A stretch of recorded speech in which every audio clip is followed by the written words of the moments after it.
Tonight at 7:30, the most spectacular conglomeration presented by the Senior High Omega Fellowship. Nothing of its kind has ever been presented before, and probably nothing of its kind will ever be presented again. In case you're wondering what it's all about, you can look forward to a pie eating contest, music, and a postponed but now special appearance by Randy Ken and Kathy Benson in the New Year's Championship arm wrestling match. Even if you don't want to come anyway. Just watching Dan Richardson in the pie eating contest will be an experience in itself.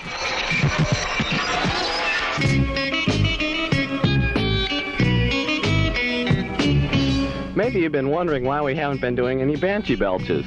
Well, to let you in on a little secret, our New Year's resolution was not to have any more of those nauseating greetings from the interior. So now, without further delay, the Belch of the Week.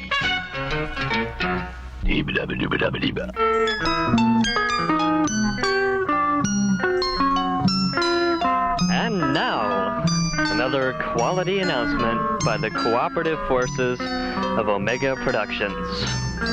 All right, the time is coming soon for this year's Easter trip. And if you haven't heard, we're going back to Flagstaff. And you know what that means. No, I don't. Well, what you don't know won't hurt you. Anyway, Mount Eldon Conference Center is ready and waiting for us. Easter week is March 22nd through the 29th. Sign up today in the main office.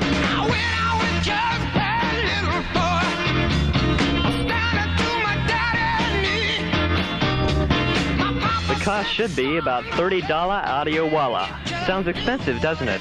Well, you can save yourself some bread by helping out with the car wash, to be held sometime in February. We're also having another pancake breakfast, and a bake sale, and an overnight stay at the church. And if you come and work, you'll help us earn more money for Easter week, and get a discount on your cost. Be sure not to miss the return to Flagstaff during Easter week this year. And Wednesday night, February 4th, the all-church dinner is happening in the Fellowship Hall. You say that doesn't sound very exciting. Well, it's not. But the Rice Family Singers will be there singing. You say that doesn't sound very exciting either. You may have known them under the ridiculous name of the Rice Krispies. We're calling them the Rice Family Singers so that our parents won't blow their minds. Anyway, it's the all-church dinner, Wednesday night, February 4th.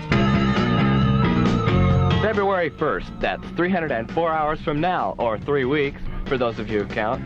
At Seminar 1, we will be celebrating Omega's 3rd birthday by having a party here in Fellowship Hall. Come and get your share of the cake. And that night, we're going to be doing something fun that we've done before. And you know what that means? No, I don't. Well, that means we'll be having a lot of fun. Next Sunday night is Omega Impact number 6.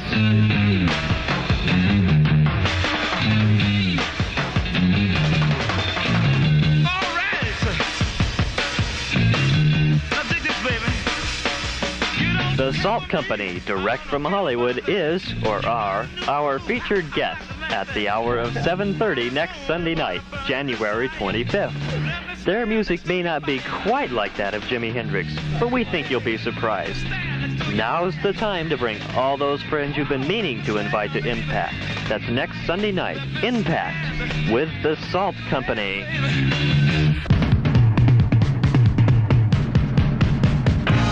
Next Sunday night, February 8th, right here in Fellowship Hall, in the dark, we will be watching Reflections. Now that means looking back on the Easter trips to Arizona and Mount Hermon. We believe you'll get a kick out of these flicks, so come and watch the fun. Hopefully a lot of you will decide to join us on this year's Easter project. You could do things on radio, see, that you couldn't possibly do on television. My sound effects man and I will give you a demonstration right now. Okay, people, now, when I give you the cue, I want the 500-foot mountain of whipped cream to be shoved into Lake Michigan, which has been drained and filled with hot chocolate. Then the Royal Canadian Air Force will appear overhead towing a 10-ton maraschino cherry, which will be dropped into the whipped cream to the cheering of 25,000 extras. All right, cue the mountain.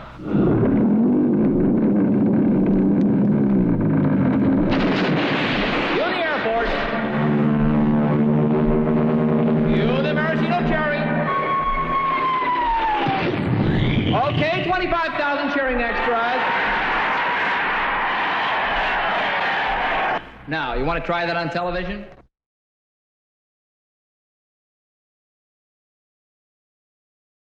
Thou shalt have no other gods before me.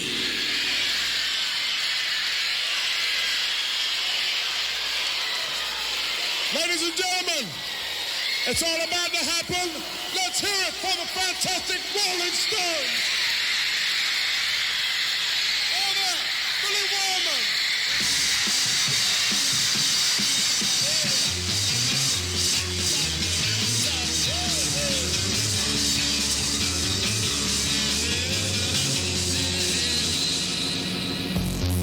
Each of us has something we put first in our life. It's been said that where a man's treasure is, there will his heart be also.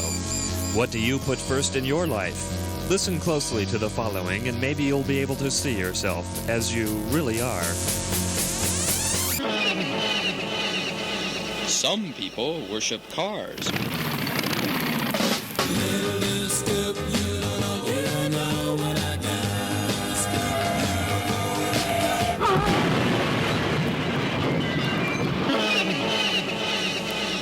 Some people worship music. I dig rock and roll music and I love to get the chance to play and sing it. Say, get up and dance to the music. Do you like good music? That sweet soul music. When I was just a little boy, you know my one and only joy was listening to that good old rock and roll. Some people worship status. I'm losing status at the high school. I used to think that it was my school. Wow, wow, wow, wow. I was the king of every school activity. But that's no more, oh mama, what will come of me?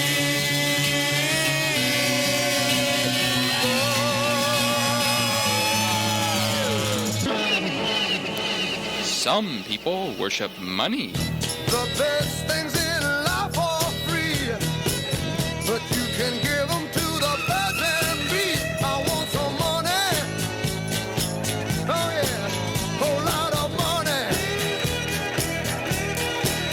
That's all I want, yeah. That's all I want. Some people worship sex. Cheap thrills in the back of my car. Cheap thrills, how fine they are. Cheap thrills up and down my spine. I need it cause it feels so fine. Let's spend the night together. Now I need you more than ever. Let's spend the night together now. Ooh, foxy lady. Some people, believe it or not, worship school. ABC, easy as 1, 2, 3. All simple as do, bring me ABC.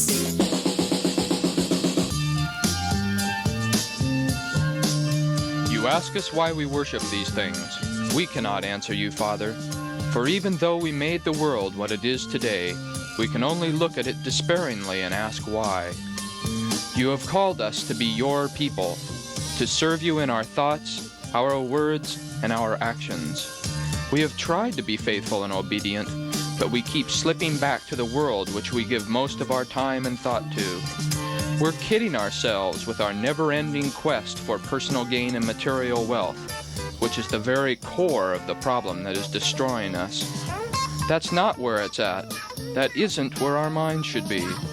Our mind should be totally devoted to Christ, because if we trust in Him, He will supply us with everything we need.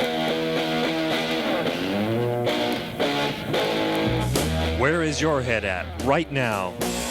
If it is with worldly things, you aren't experiencing the love God has for you. If your mind is not with Christ, it is with worldly things.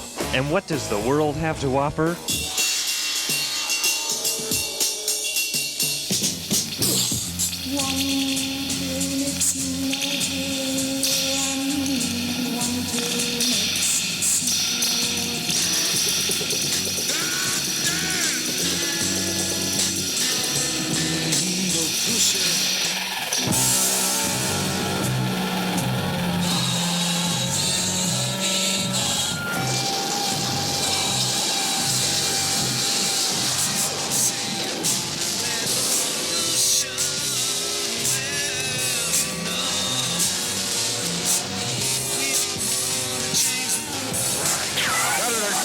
Senator Kennedy has been shot. Is that possible?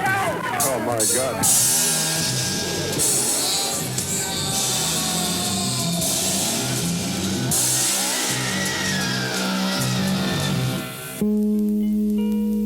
Lord, deliver me from my little gods. You know the things I worship, the things I give my thoughts to, my time to, and my heart to. You know them, Lord. Give me the courage to know them myself, to face them for what they really are, little gods, impotent, unworthy, and little.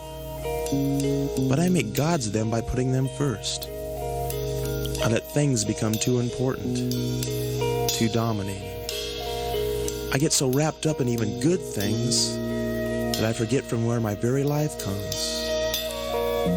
I put my trust in little gods, and little gods will let me down.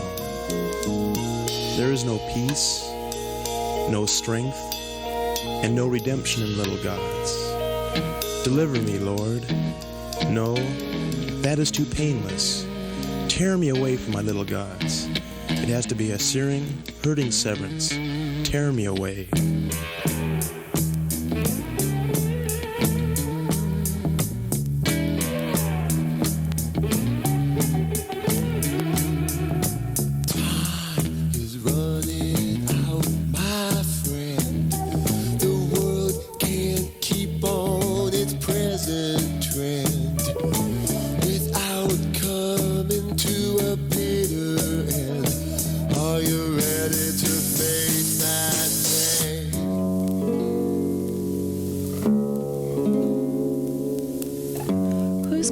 First, Lord, me or thee?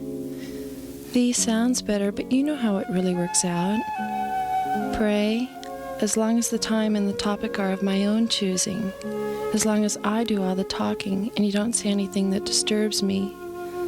Serve, as long as the project is one that appeals to me and not the sort that might soil my hands or tarnish my respectability. Give, as long as it's surface giving and as long as it's something I don't really need. Love, as long as I get to choose the ones on whom I shall bestow my charitable love. That's the way it goes, Lord. Without thee it can never be otherwise. Without thee I can never be otherwise. Without thee I have a small and squeezed up heart. I've tried to be otherwise, Lord, in bits and snatches, but I keep drifting back to me first. If I could really put thee first, oh Lord, if I could really put thee first, perhaps I cannot long sustain this moment of dedication, but for an hour, Lord, for the next hour, I will put thee first. Amen.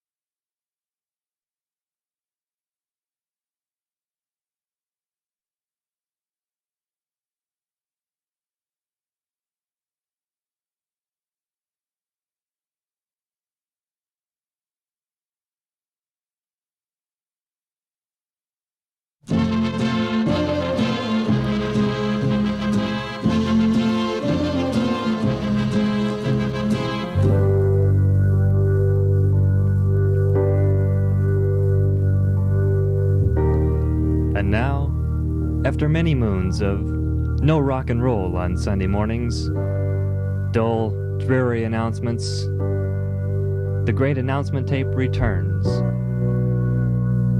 This is a quality announcement by Reuben and half a dozen provocative squats.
Be sure to attend the morning worship service next Sunday, September 24th.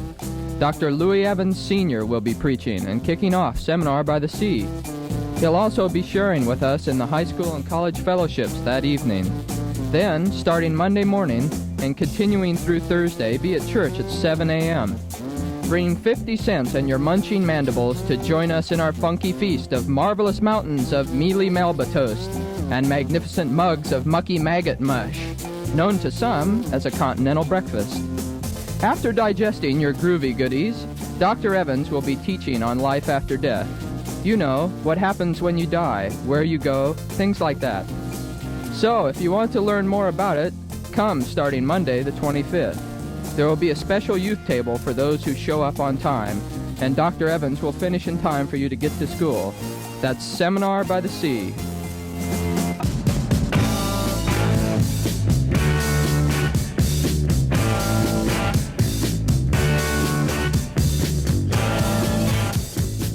And now it's Wednesday, the day after Tuesday, and the day before Thursday. Wednesday, 2 days after Monday, and 2 days before Friday. Wednesday, the middle of the week. And what happens on Wednesday? Volleyball! And what happens on Wednesday? Dinner! And what happens on Wednesday? Bible study! And what happens on Wednesday? Body Life with Don Maddox! Yes, it's Wednesday. And what day was that? Tuesday. No, Wednesday, dummies. Anyway, Wednesday, we start with volleyball for all you athletic supporters. 5 o'clock to 5:30. Then it's followed by dinner for 25 cents. You're given a plate, and you slush around in it for 30 minutes straight. And then it's off to Bible study, where you really get fed up. But that's not all. After Bible study, for all you night owls, it's Don Maddox and Body Life. It's a time to have fellowship with the entire body. Plus, we'll be getting into the Word, Philippians. That's 7:30 to 8:30. And now, what day was that? Tuesday. I quit. This is it, guys and gals, the new thing, the movin', groovin' thing. You said school was a bummer? Well, baby, it ain't no more. This is Top 40 Education with the one and only Doc Rock. Now keep your ear pressed to that blackboard, because we're switching to English Central and Super Prof. Gotta learn to dance before we learn to walk. Gotta learn to spell before we learn to talk. And Super Prof's here to please with the ABCs. Tired of classes that keep throwing the book at you? Well, now you can sign up for one that'll let you use your own hands to make valuable objects. By the time we got to woodshop, we were 500,000 strong. Science man with a big B, biology. Today we're going to study bacteria. How we're going to infect ourselves with botulism right after this message. And now a statement of editorial opinion from Mr. Harry W. Keister, General Manager and Principal. It has come to our attention that large numbers of pupils have been walking in the halls without a pass. From now on, if you are caught in the halls without a pass, you will be shot. Thank you. And now, this is Phys Ed here with the gym class. Today we're going to meditate. Ready now? Meditate.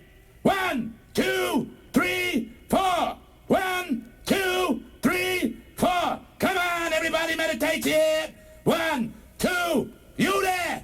You're not meditating! 1, 2, 3, 4. Okay, now we're gonna do some inhaling exercises. But first, this message. Where can you go between 12 and 1? Where can you go for a fight or fun? Where can you get sick each day at noon? Garbage City, the lunchroom. That's That's right, gang, the lunchroom. No far-out organic foods, just good old American oatmeal burgers. Stupendous grease-flavored french fries. Delicious chocolate milk chock full of nourishing wax. It's all lunchroom where you get yesterday's food today.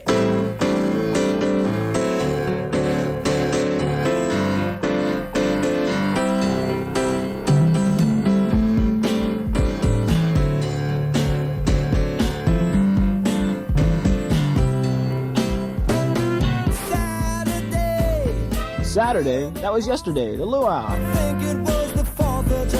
It was September 16th, dummy.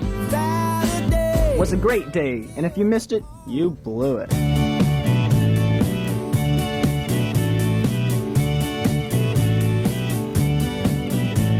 Sunday morning, up with the lark. I think I'll take a walk in the park.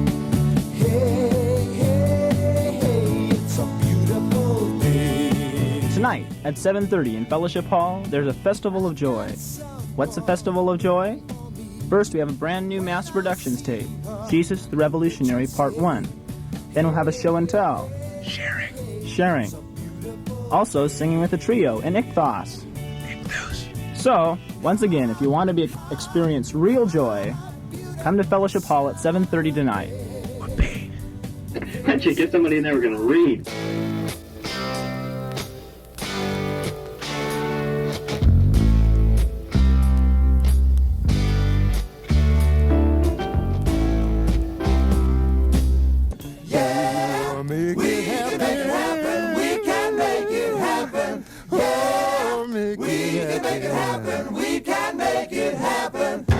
And now, these are the days of future past. A new weekly feature from Ruben, and oh, you know the rest.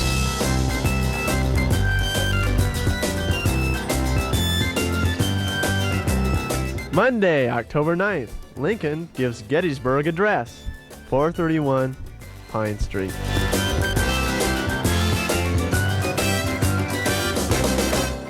Tuesday, October 10th, Mark Twain writes Huck Finn. Receives no reply.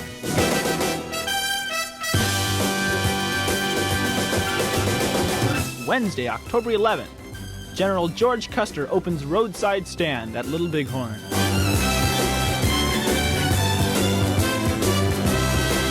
Thursday, October 12th, Custer's stand closed by local natives. Friday, October 13th. Bat Boy for Gotham City baseball team turns 21. Becomes Batman.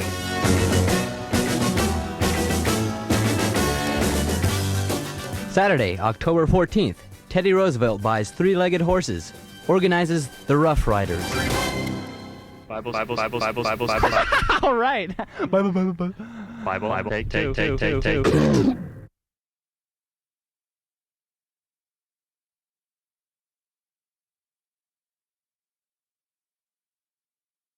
Every time I look at you, I don't understand why you let the things you did get so out of hand.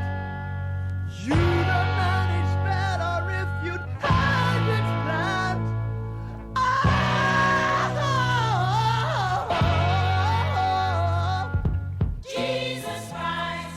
Jesus Christ, all you want and you sacrifice. Jesus is a soul.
just a man. He's not a king. He's just the same as anyone I know. He scares me so when he's cold and dead. Will he let me be? Does he love me too? Does he care for me?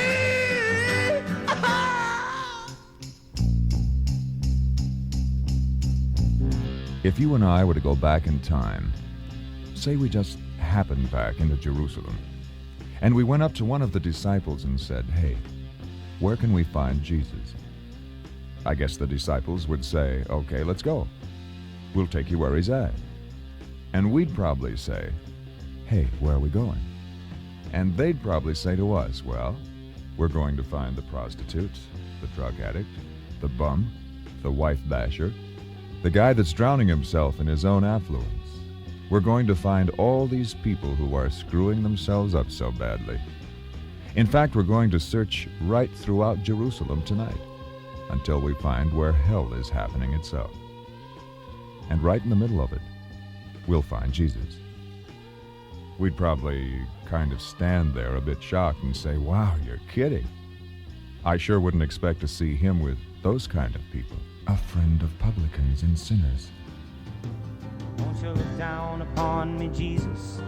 You gotta help me make a stand. You just got to see me through another day. My body's aching and my time is at hand. I won't make it any other way. Jesus likened himself to the doctor who spends his time in the care of the sick and risks catching the infection in order to do so. His reply to indignant questions from people who wanted to know why he ate with tax collectors and sinners was always the same. "It's not the healthy that need a doctor," he would say. "I haven't come to invite virtuous people, but sinners."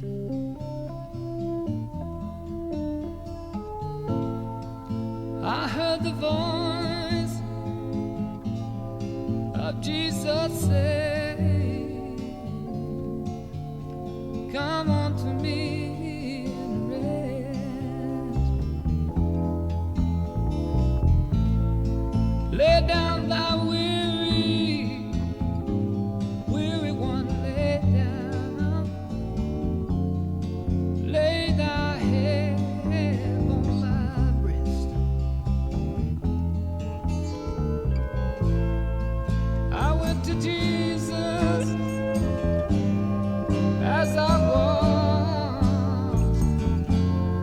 was weary, worn, and sad.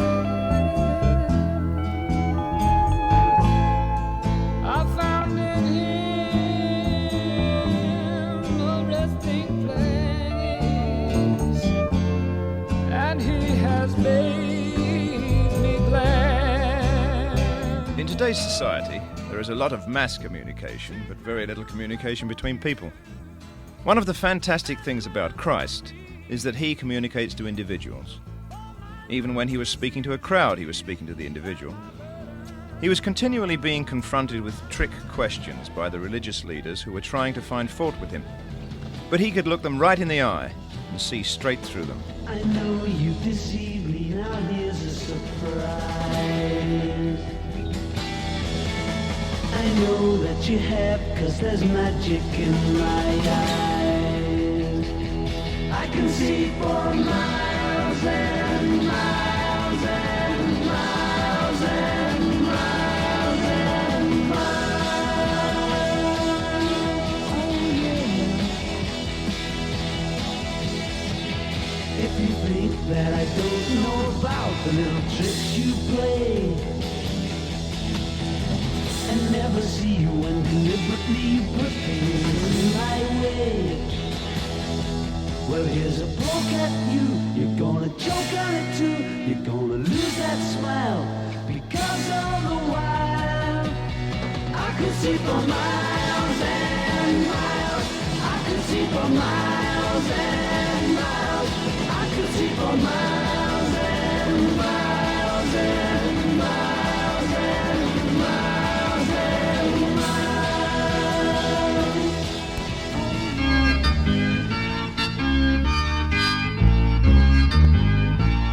Jesus used the same language in talking to God as he did in talking to the crowds and in conversing with his disciples.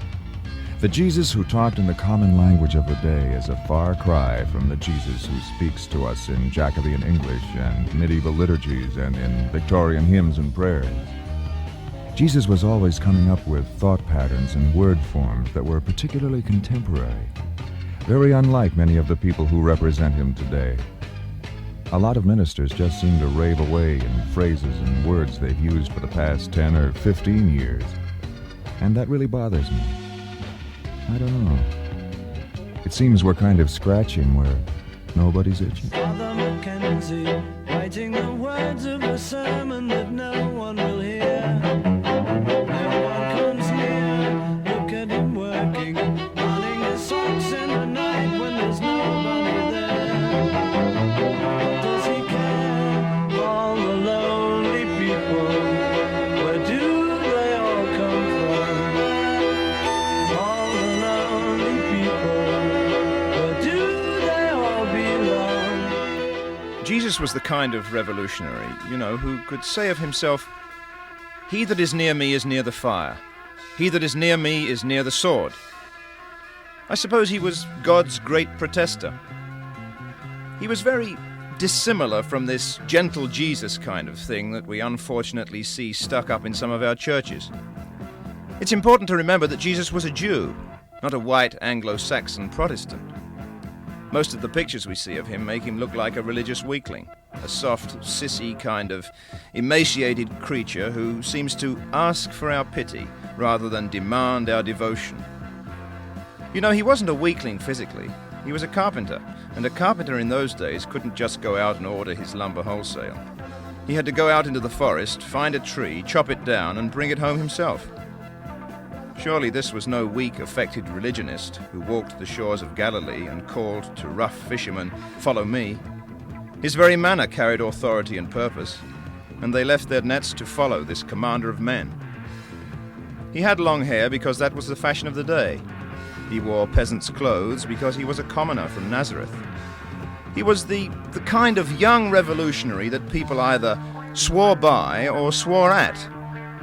He always seemed to manage to cause a disturbance, not because he deliberately set out to cause one, but he had the unusual habit of always telling the truth and of showing men what they were really like.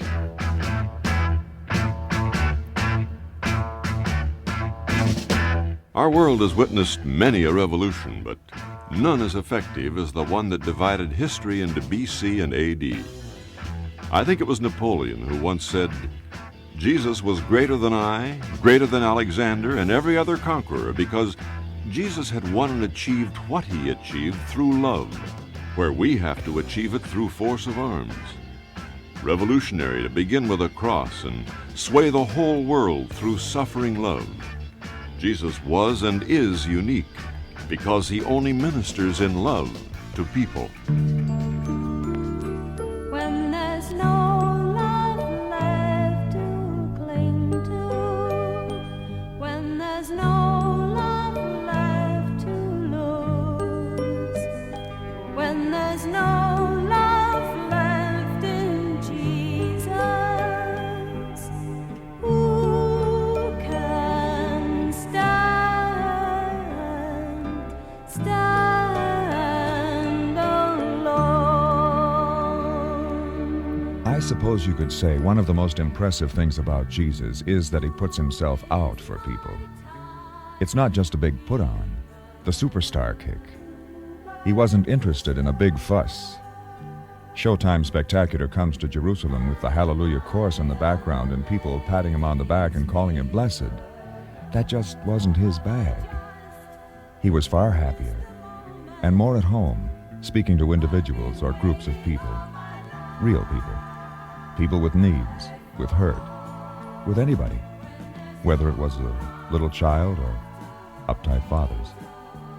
He just wanted to share himself, just to show them and share with them God's love.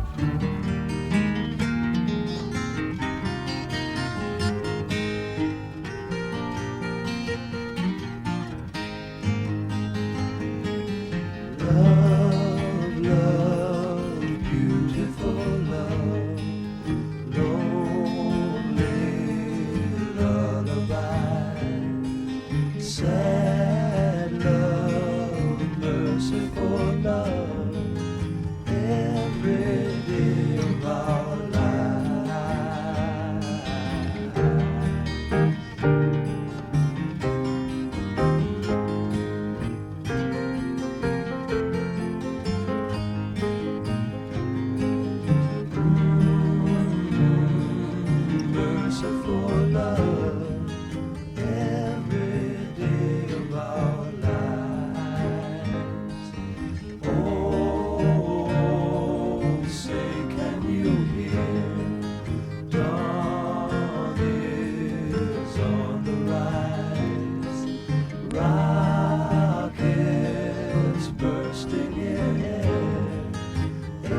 Many of the people who came across Jesus weren't any different from the sort of person that you meet on the street today. A lot of them had very neat social facades. They hid, or rather tried to hide, behind their own position and self-importance. Well, Jesus had a neat phrase reserved especially for them. He referred to them as whited sepulchres, a superficial front oozing with religion and covering a bleeding, broken, just a rotten piece of humanity. Really deceitful, crooked, perverse, and proud. These were the words he used most frequently to describe men and women. If I could be you, and you could be me, for just 1 hour. If we could find a way to get inside each other's mind.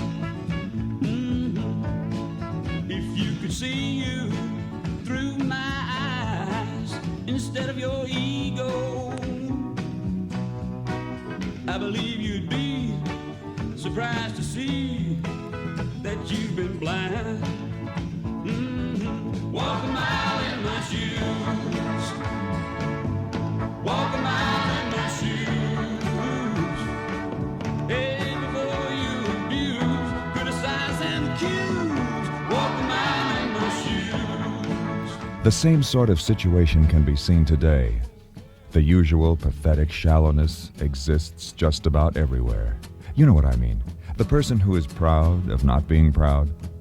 The guy who makes it to a church round about Christmas time, and maybe even more often the older he gets. You know, a kind of life insurance policy, just in case God is for real.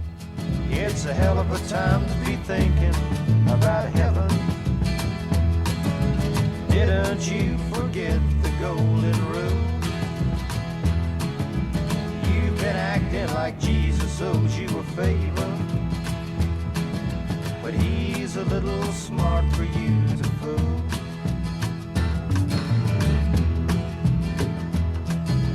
You complain how youth forgets the gospel.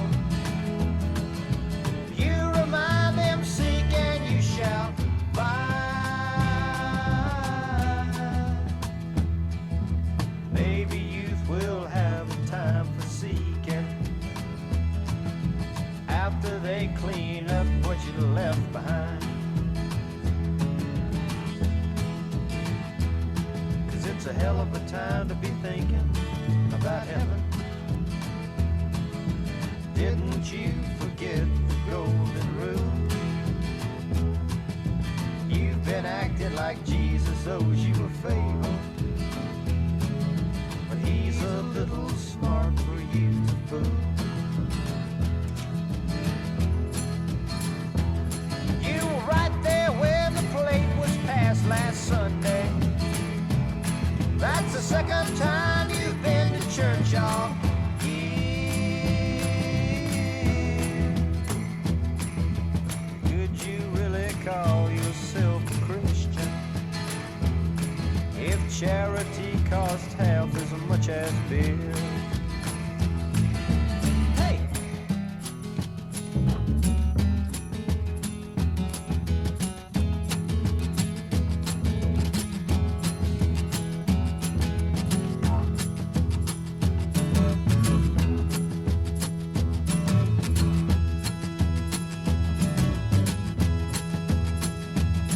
You pray a little more as you grow older.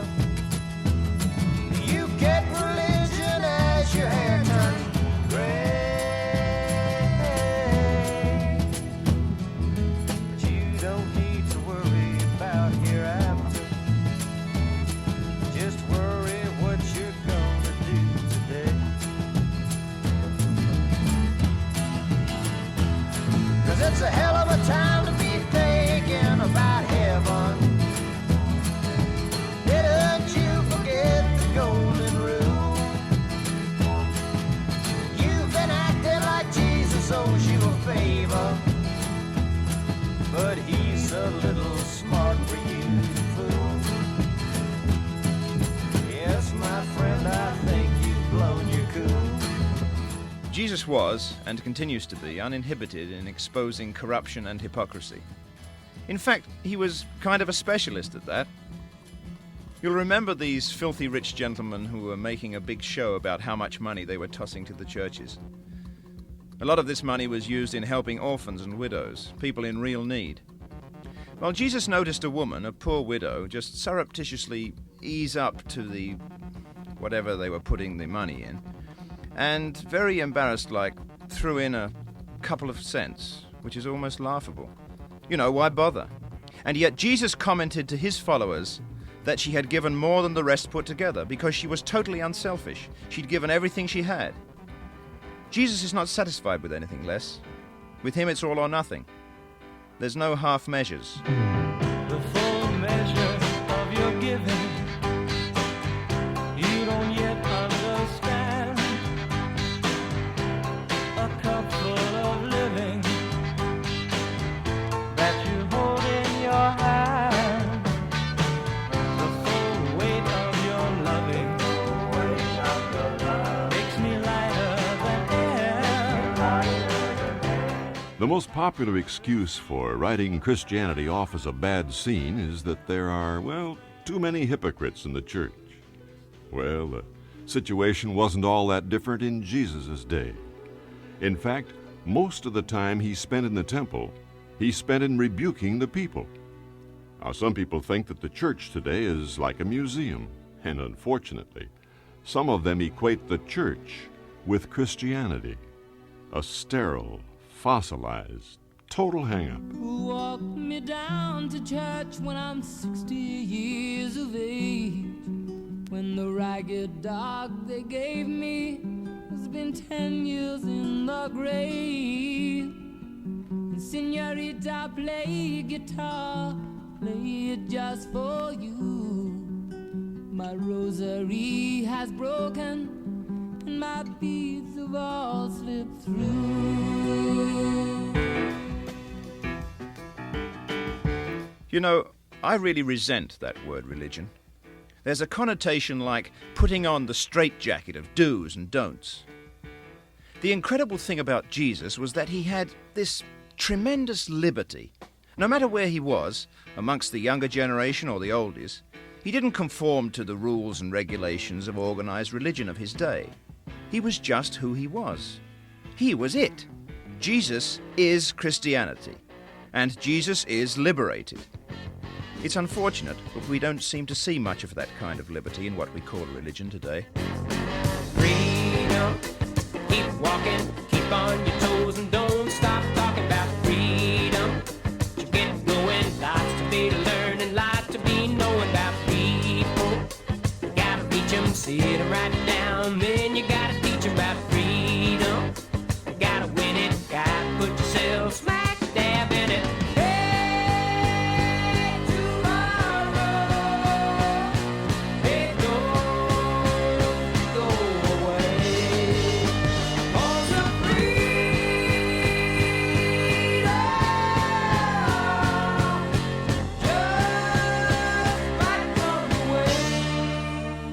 I know a friend. He's a very sincere Christian who believes it's wrong to swim on Sunday because that's breaking the Sabbath. But he can go for a walk or a drive. In other words, you can enjoy yourself in the air, but not in the H2O on Sunday. Now, I've got yet another friend who believes it's wrong to go for a walk on Sunday, but he has a nap instead. In other words, you can enjoy yourself horizontally, but not vertically on the Sabbath. The Pharisees believed that if you plucked an ear of corn, or if you dragged your foot on the ground and plowed, you were breaking the law, breaking the Sabbath. You were working. And if you walked beyond a certain distance, again, you were breaking the Sabbath. So what happens? Jesus comes along and says, "You're all children of the devil." The Sabbath was made for man, not man for the Sabbath. In other words, all the accumulated ideas that have built up over centuries, Jesus came and swept them all away and said God was more interested in what was going on inside of you and your motives. What would you do if I sang out of tune? Would you stand up and walk out on me? Lend me your ears and I'll sing you a song. I will try not to sing out of key. Yeah. Oh, baby, how you like? All I need is my baby. I say I'm gonna get high.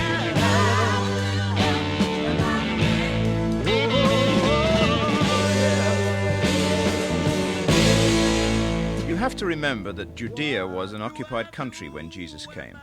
The Romans were there, and the Jews resisted under their rules and regulations. The Romans had special regulations for their occupied countries. For example, a Roman soldier could grab any Jew and ask him to carry his pack, but only for 1 mile. Jesus comes along and says, well, this is a civil law, it's pretty harsh, but don't just carry it 1 mile, you carry it 2 and see what happens. You never know, you might even recommend your God to some hard-bitten Roman soldier.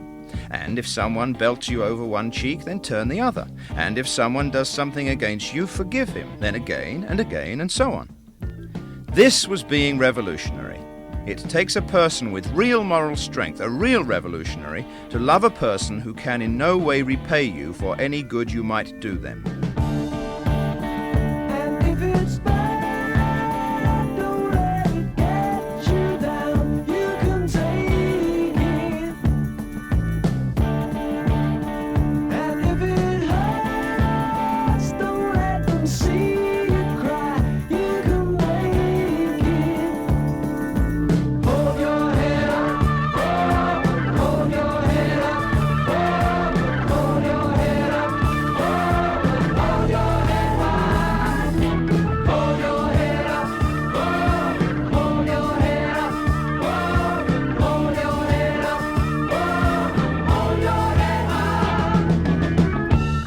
I believe young people all over the place are sick to death of theories. You switch on the radio or television and somebody's screaming out for the real so-and-so or satisfaction or whatever. Try this, do that. People are just sick to death of theories. What they want is someone they can see before them as a real person. Not somebody that you can peel the plastic off of and see it's just some kind of filling inside. Not just a role that's being played, but somebody that deeper you get to know them, the more they accept you, and yet the more there's something in them that you want to become. Jesus Christ, Fanny Bryce, Wolfie Mozart, and Humphrey Bogart, the gang is coming on to H.G. Wells. Ho Chi Minh, Gunga Din, Henry Lewis, John Wilkes Booth, and Alexander's King and Graham Bell.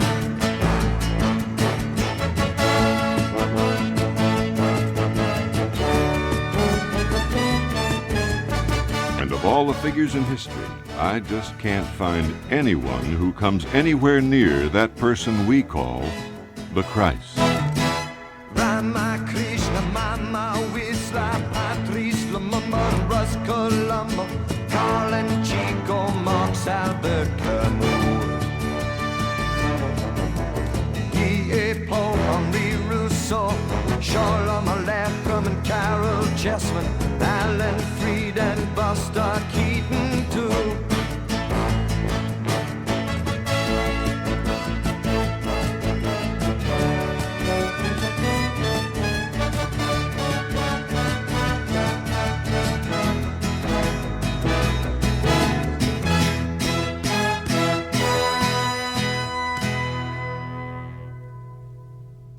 And each one there has one thing shared. They have sweated beneath the same sun, looked up in wonder at the same moon, and wept when it was all done, for being done too soon, for being done too soon.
Here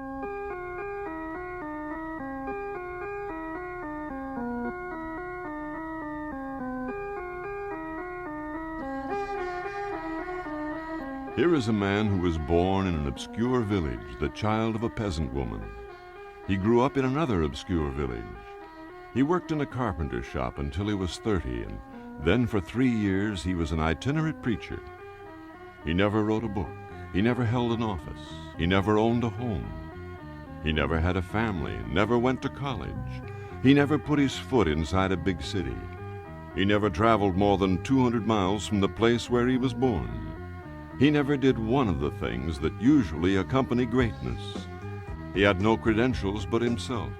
He had nothing to do with this world except the naked power of his divine manhood. While still a young man, the tide of popular opinion turned against him. His friends ran away. One of them denied him. He was turned over to his enemies. He went through the mockery of a trial. He was nailed to a cross between two thieves. His executioners gambled for the only piece of property he had on earth while he was dying, and that was his coat. When he was dead, he was taken down and laid in a borrowed grave through the pity of a friend. 19 wide centuries have come and gone, and today he is the centerpiece of the human race and the column of progress.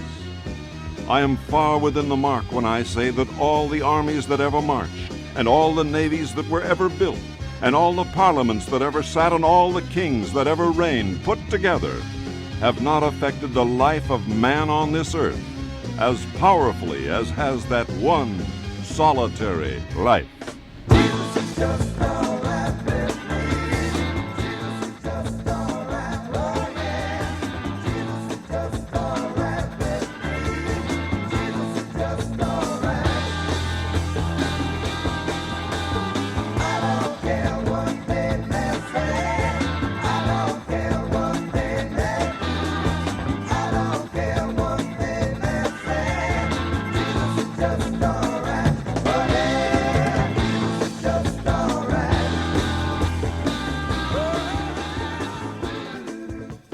Jesus was fully human, yet fully God.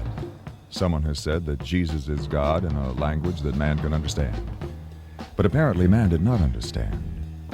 Jesus had real human emotions, just like you and I do. He could feel pain. He could feel sorrow. What could be more discouraging than to be rejected in your own life work, in your own contribution to humanity? You help a man on the Sabbath. You are attacked for helping him. You encourage a paralytic. Tell him that his conscience can at last feel ease, his sin forgiven, and you are laughed at for forgiving sins. You heal a blind man and barely escape stoning. You give love, you receive hate. You speak truth, you hear lies. You sow mercy, you reap judgment. You bring salvation, you get a cross. Even your own friend betrays you. You are handed over to the government, and the governor says, "I can find no fault in him at all." Still, he has you beaten, scourged, and he releases a notorious criminal in your place. Again he says, "I find no fault in him." Then he washes his hands of you. Don't let me stop your great self-destruction. Die if you want to, you misguided martyr. I wash my hands of your demolition.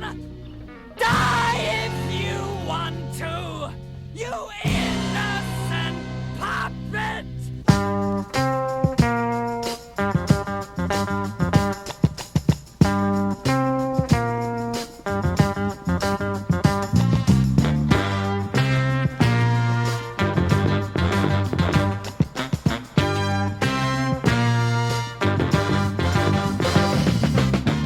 If Jesus was to be the Redeemer of Israel, why did the Jews kill him? Try to imagine what the Jews of that time were looking for. They were an oppressed people. If the Romans weren't stepping on them, it was somebody else, and they were tired of it. They wanted somebody, a Messiah, to come and deliver them from their bondage. Well, Jesus comes along and announces that he is the Messiah sent from God. This was exactly what the people had been waiting for, and after all, he was young and strong and looked like the type who could lead a good revolt. Besides that, a couple of his followers were zealots. which I suppose could be called a first-century version of the Yippies or something. However, it wasn't very long before they found out that Jesus had other plans. He didn't fit into their idea of smashing the Romans. Jesus put his understanding of the Messiahship in terms that were shocking and unbelievable to his contemporaries. He wasn't going to start a violent revolution of bloodshed, but a dynamic revolution of love. You say you want a revolution, well, you know, we all want to change the world. You tell me that it's evolution, well, you know, we all want to change the world. But when you talk about destruction, don't you know that you can count me out? Jesus was really a revolutionary for his time. A person just didn't do the things he did 2,000 years ago. Jesus didn't go along with what you might call the establishment. In fact, he grated against it. Well, the religious establishment didn't expect this kind of behavior from the Son of God. He was supposed to fit into their little mold, very religious, very prim and proper, and not be the young radical that he was. His individualism and his freedom just didn't fit in with the legalistic ideas of the Pharisees. Jesus had it all together, and I think that this is the kind of person that people want to identify with today. The man spoke to the nightingale, your song's too wild and free. The man spoke to the nightingale, but sing a song for me. Once my skies could fill your eyes with rain and sympathy. Do you believe in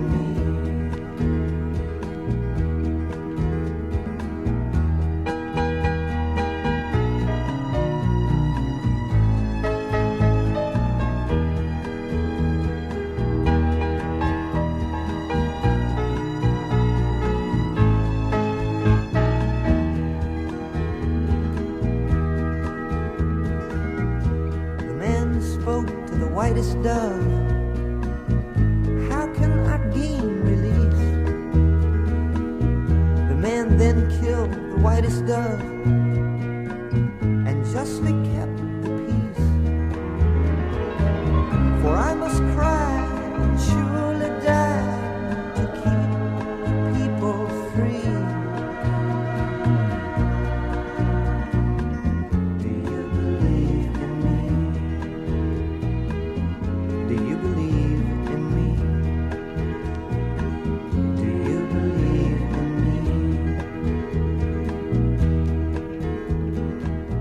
Jesus had no doubt as to who he was. He knew that he was the Son of God, and he knew what he wanted to say. He met evil and hypocrisy head on. Jesus neither doubted his mission nor his identity at any time. There emerges a quality of quiet courage and confidence about Jesus. He never, for example, retracted any sentence or statement that he ever uttered. He seemed to speak with authority, and this was one of the marks of his distinctiveness. He speaks with authority. He doesn't speak like our religious teachers do, referring back to some great rabbi in the past. He seems to speak from his own authority. Now this was unique. This was revolutionary. Follow me, children. Don't cry no more. You will be free, children. That's what I'm for.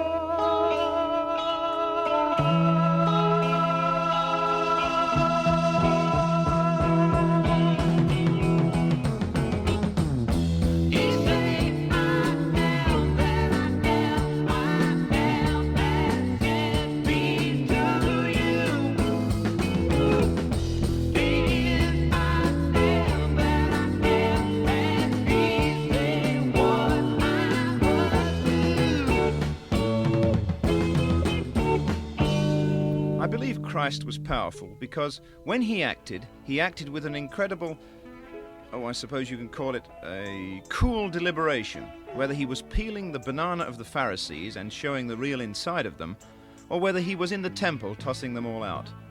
It wasn't just somebody going off his nut, you know. It was somebody deep down inside exposing his real self, and that real self was, I suppose, always in control. I think that's why the political leaders were dead scared of him, because they knew that they weren't in control. So they had to play games to try and pretend that they were, of course. What the games people play now, every night and every day now, never meaning what they say now, never saying what they mean, while they while away the hours in their ivory towers, till they're covered up with flowers in the back of a black limousine. Oh,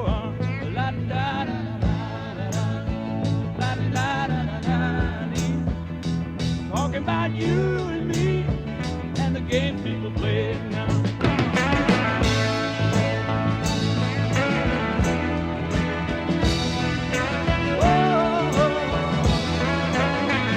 Now look here, people walking up to you, singing glory hallelujah, and they try to sock it to you in the name of the Lord. They're gonna teach you how to meditate, read your horoscope, cheat your fate, and furthermore, to hell with hate. Come on, get on board. Oh,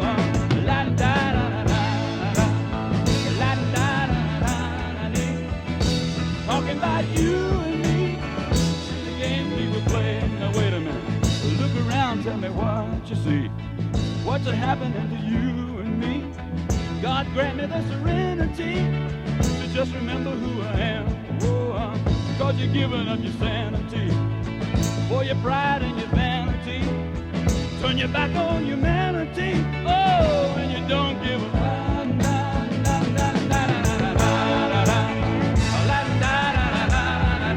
You know, you can't pretend with Jesus. You see, he was God in human form and knew and knows what we think. And as a result, he knows what we are, and no matter what game we play to try and cover up, no dice. You might be able to fool all of the people all of the time, but Jesus has this sensitive insight into all of us. He sees and knows all about us, and I don't think, if we're honest, it makes particularly good reading. Howdy, friend. Begging your pardon. Is there something on your mind?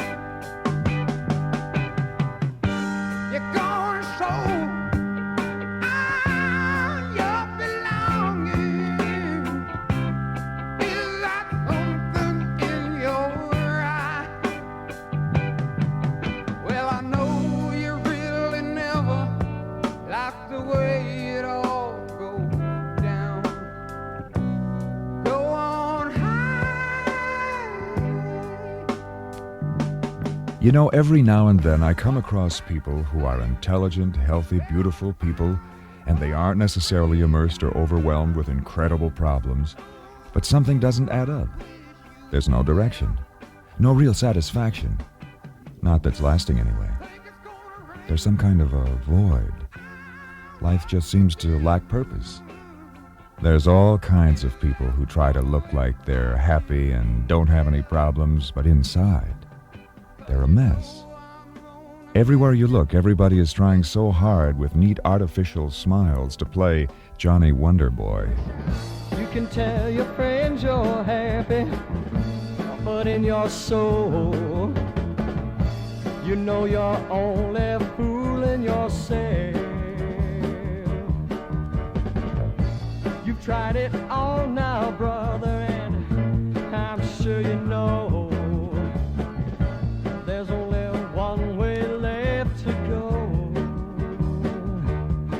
to Jesus, brother. And when the broken-hearted people living in the world agree, there will be an answer, let it be. For though they may be parted, there is still a chance that they will see. There will be an answer. Let it be. Let it be. Let it be. Let it be. Let it be. Yeah, there will be an answer. Let it be. Let it be. Let it be. Let it be. Let it be. Whisper words of wisdom. Let it be.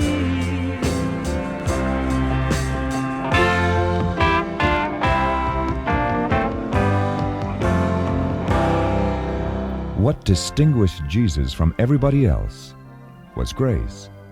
You know, the kind of divine initiative which first seeks out and then meets the needs of the individual. The religions of the day had said that if the sinner returned to God, God will take him back. But what they had not said was that the love of God goes out to seek the sinner where he is. And Jesus still comes looking and seeking and rescuing. You know, he's not content to let an individual just stew in his own juice.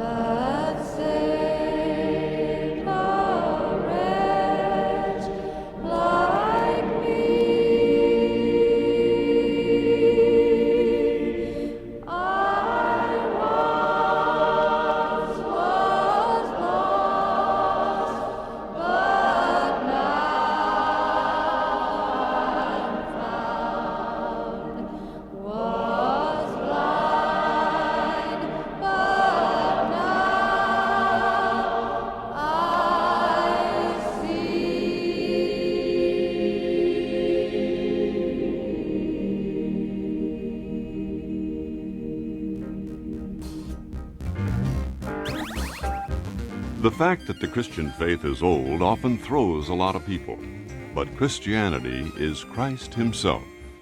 And although we live in the 20th century, Christ is still contemporary because he still lives. He's the same yesterday, today, and forever. Jesus isn't interested in some rocking chair religion. All that we need or ever should be, he is, and you better believe it.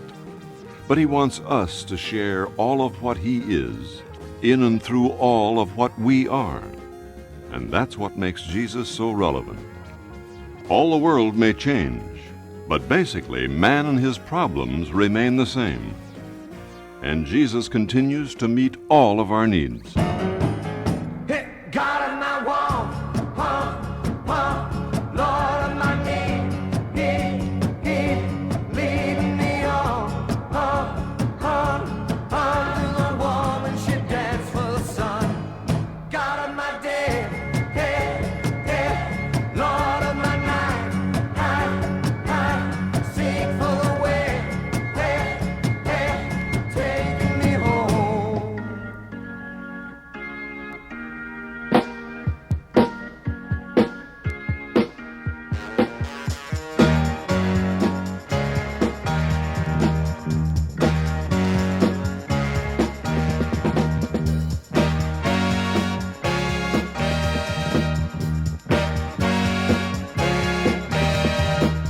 I remember reading in history on one occasion where old Socrates was walking through Athens.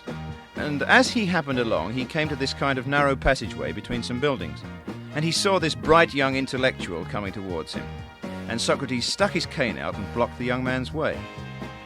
You can imagine this bloke stopped abruptly and looked at Socrates, and Socrates said to him, "For what do you seek?" The young man said, "Truth." Socrates said, "Okay, come and follow me." And thereafter the young man did all the days of his life follow Socrates. In much the same way, Jesus arrested men. Only it was more dynamic with Jesus. It was more mind-expanding, more shattering. He, the revolutionary, arrested men by his very nature. Jesus called men to action. He calls us to action today. For Jesus' faith wasn't a mere attitude. It was an action of the life. And that's typical of what we read of him in the Bible.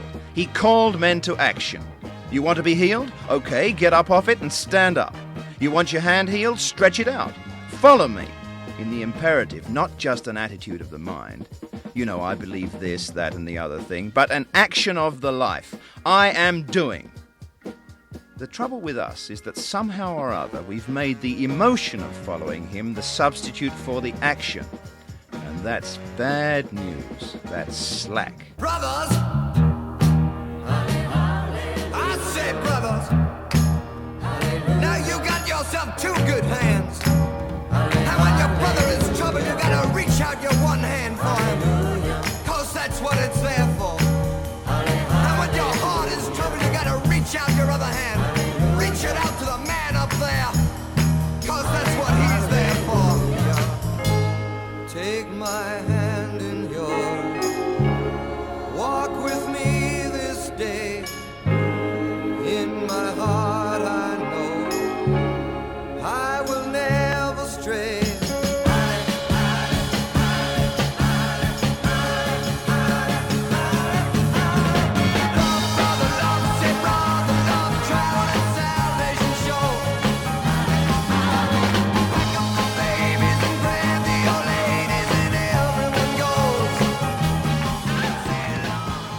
Jesus was gentle, but he was firm too, and he didn't crawl around people. He doesn't ask for our pity or our sympathy. He demands our obedience. And Jesus was never interested in the big rave. He could never hang in with all that sort of stuff, just wasn't him. I'm absolutely convinced that in no way could he handle the great choir machine or a lot of this ceremony and pomp that we unfortunately seem to have wrapped Jesus up in. Let's get one thing straight at this point. Jesus was not crucified in a cathedral between two candles. He was crucified on a cross between two thieves. Some people think of this as sensationalism, something to draw attention to himself. The thing that was sensational was not the fact that he was crucified. He wasn't the first or the last to die like that.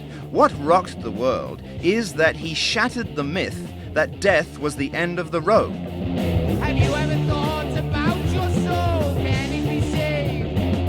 Or perhaps you think that when you are dead, you just stay in your grave.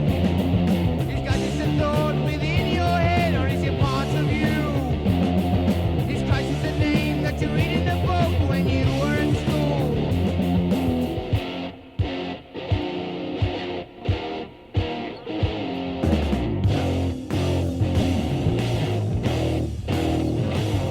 Could it be you're afraid of what your friends might say? Then you believe in God above. They should realize before they criticize that God is the only way to love. Jesus is just Jesus. He can't be anything else. He defies verbal description. Now, not because we run out of superlatives, but because we run out of understanding. If we could know all about God, he would cease to be God. He's never forced himself on anyone. What he does by his own penetrating insight into humanity, by his very godness, by his truth. Oh, I don't know. He just seems to march onto the front porch of every life, and he just smashes on the door. And although some people try to run away from it, he's always there. Ever find yourself running, running, running away? Ever find yourself hiding from the things that you feel? Ever hear yourself crying, crying, crying to someone? Won't you look down from heaven? Won't you prove you are real?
Now just suppose that you or I were somehow or other given the opportunity of meeting the Lord Jesus right now.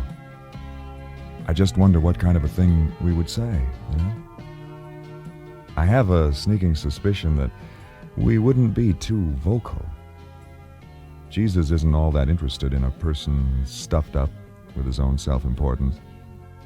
Jesus would be just Jesus, direct, loving, compelling.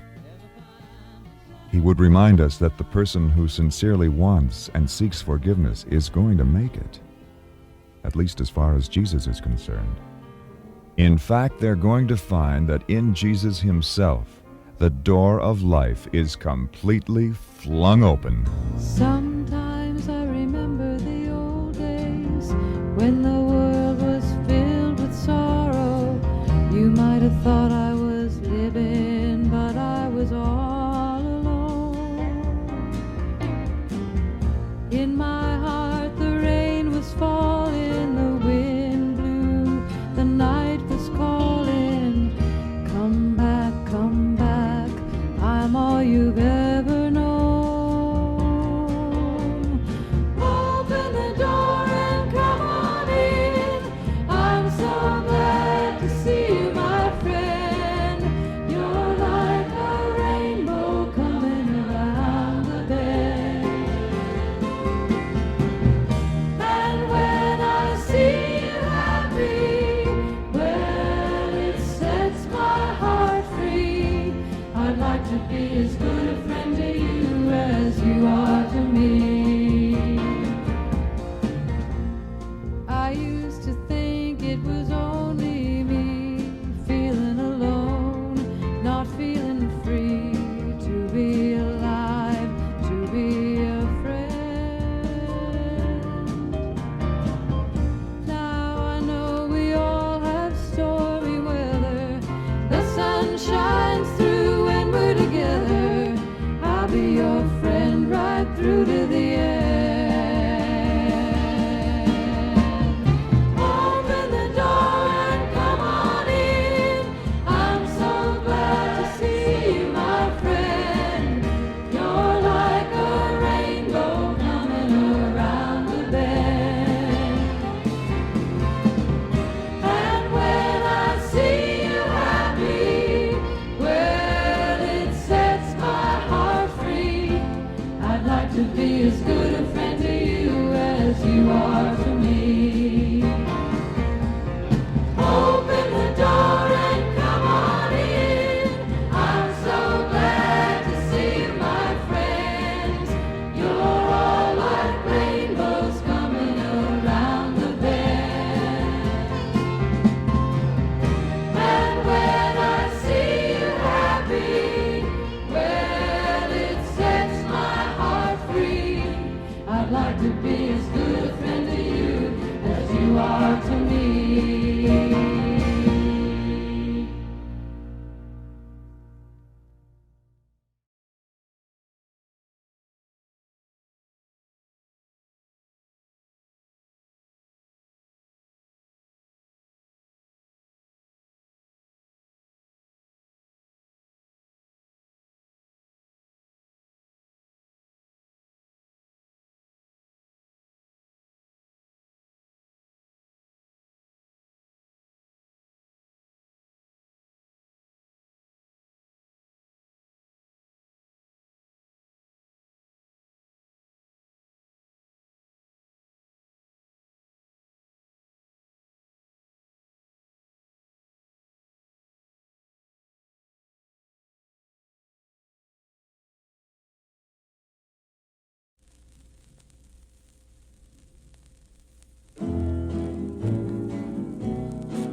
Give me men to match my mountains, men to stand tall, brave and strong. Give me men to match my mountains and face life with a song.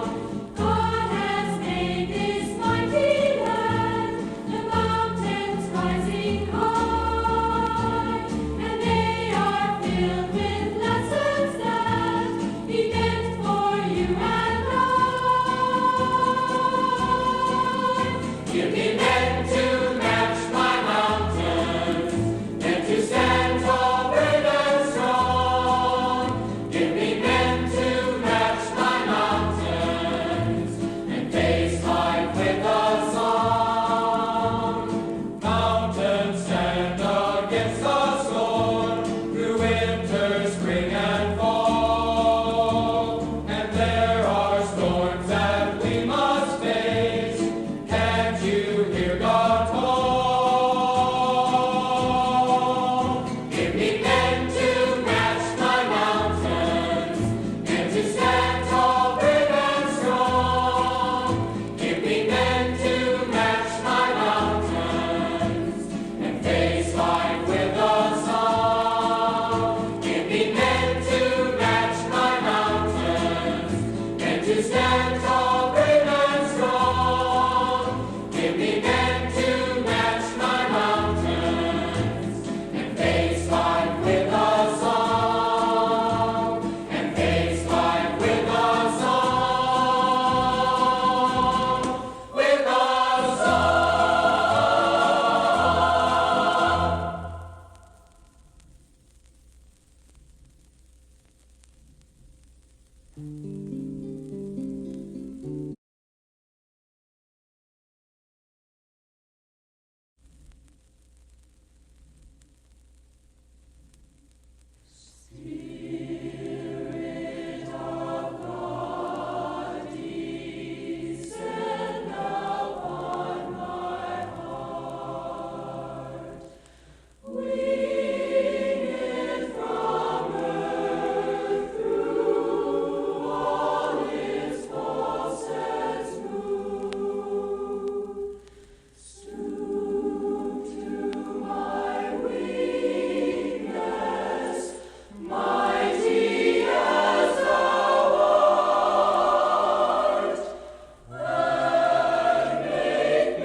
We are gathered here because we all believe.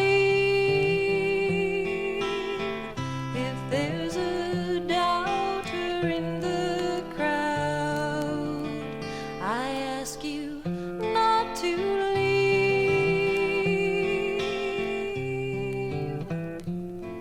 Give a listen to the story. Hear the message that he brings. Let the faith swell up around you. Lift your voice with me and sing.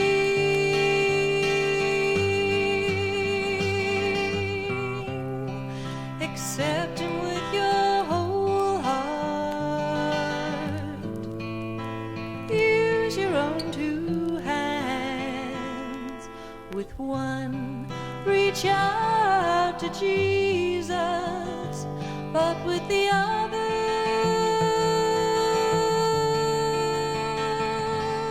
bring a friend.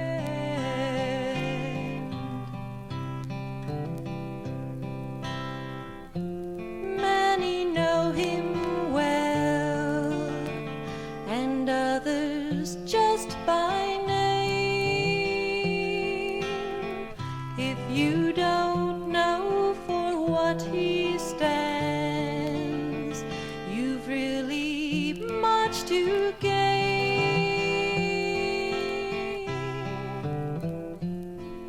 With faith you can move mountains.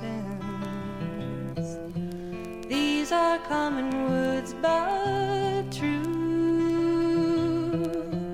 I know I'm not quite a mountain,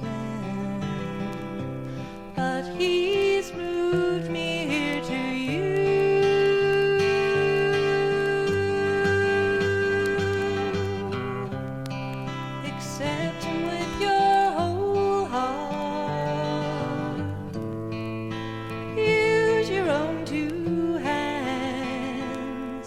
With one, reach out to Jesus, but with the other,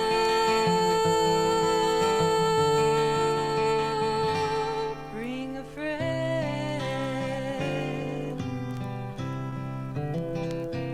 But with the other,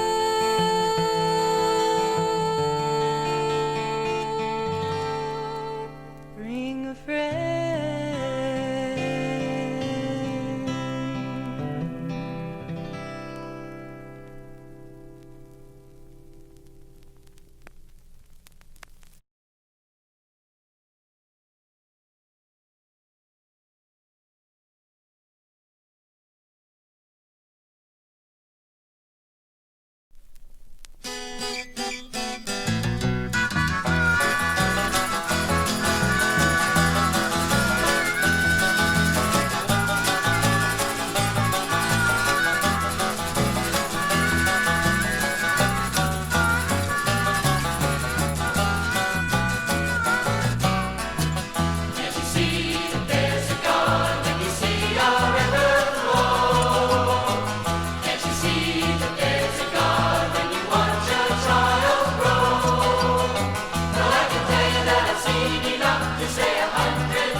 You can read it in the morning paper, hear it on the radio. Crime is sweeping the nation while the world is about to go. We need a good old case of salvation to put the love of God in our souls. We need a whole lot more of Jesus and a lot less rock and roll. We need more old-fashioned preachers pouring out their hearts to prayer. And when you're in their presence, why, you know that the Lord is there. We need a good old case of salvation to put the love of God in our souls. We need a whole lot more of Jesus and a lot less rock and roll.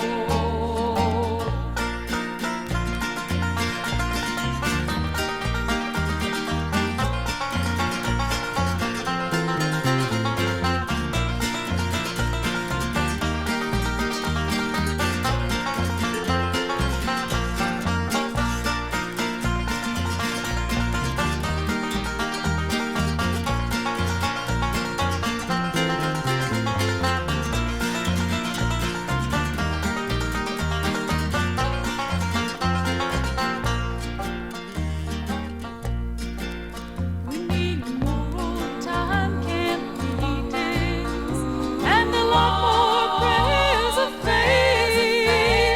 Prayers that can move a mountain, save a soul from the burning waste.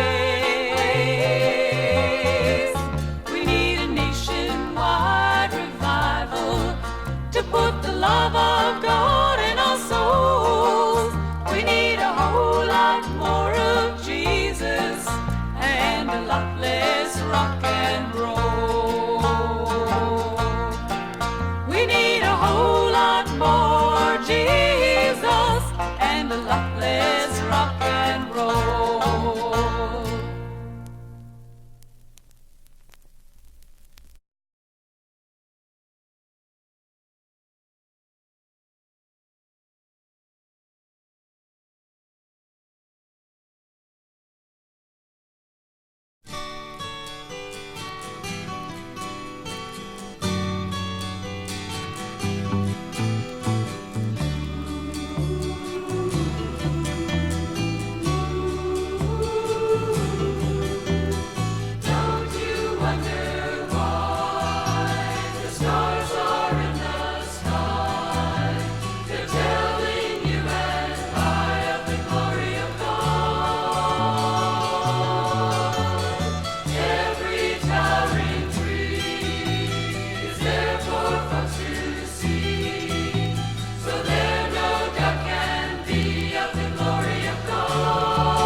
My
Well, Simon ain't coming back. And you know it. He's out chasing buffalo, it ain't there.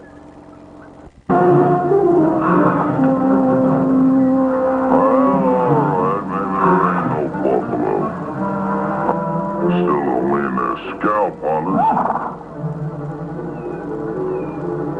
Confounded Herman, now she's even got you. Where'd that one come from? Oh, this is my...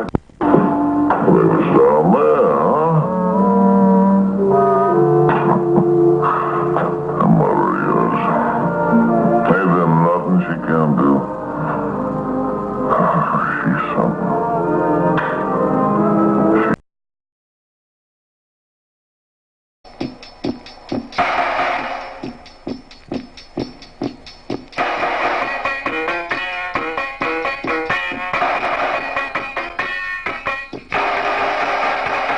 The best things in life are free, but you can give them to the birds and bees. I want money. That's what I want. That's what I want. That's what I want. Your love gives me such a thrill, but your love won't pay my bills. I want money.